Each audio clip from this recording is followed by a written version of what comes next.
How can you make transitioning from one agency to another not suck? That's kind of what happens. Face it, you work with a company, things are great, something doesn't work out, you need to change agencies.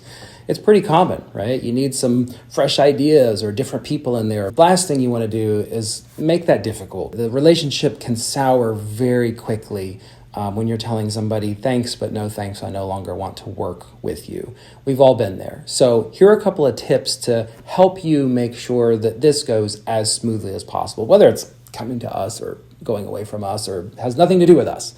Number one, I would make sure that you always provide proper notice in your communication. As an agency owner, it's very difficult for us to have the cancellation that comes through a day before they want to terminate everything and they didn't follow protocol. It's a planning nightmare. They're on a timetable that maybe we're not prepared for. There's a contract that people are kind of referencing and saying, okay, well, what are we doing about the deal we have? It basically puts everybody in an awkward position. Unless you have a really good reason for it, I would encourage you to always give some kind of a notice. This is the same as if you were an employee at a company and you needed to part ways. You give the 2 weeks, right? If you need the 2 weeks, great. If you don't, sometimes they'll say, okay, nope, we got it. We can turn things over and you're good to go. Regardless, give the notice. Number 2 on the list, make sure that everything that's owed back and forth is taken care of. If you owe outstanding invoices, pay your invoices. If they owe you assets and deliverables, try to resolve those well in advance of parting ways. That way you're not saying, okay, we're going to give you 30 days notice. And by the way, that website that's due 3 months from now, we'd like to go ahead and have it done today. That's just impractical and doesn't work. So I'd make sure that there are no loose ends to be tied up. That keeps the communication very simple and can move into the next step, which I think is really important. Number 3, notify them personally.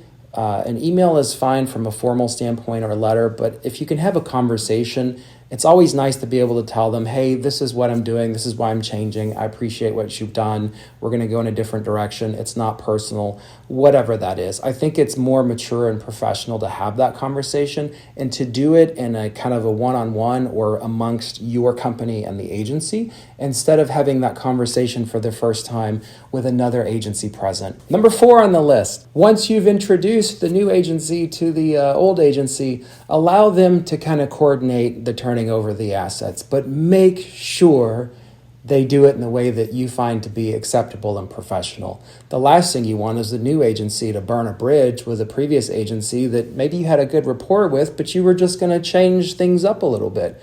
Well, what happens if the new agency completely sucks and you need to go back to the old ones, but they burn that bridge?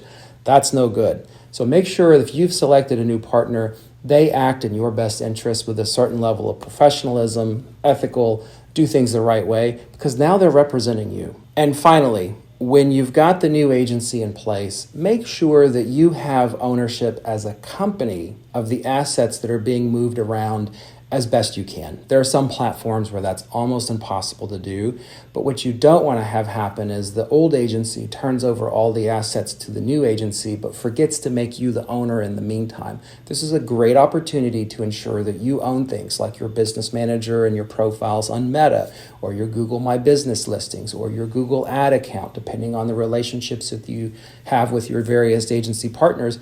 Those are all pretty normal things. You can grant them access, but you should be the owner. So hopefully this helps you next time you're transferring your assets from one agency to another. And if you need help with that and you want to transfer them to Meteor, we're always here. Give us a call.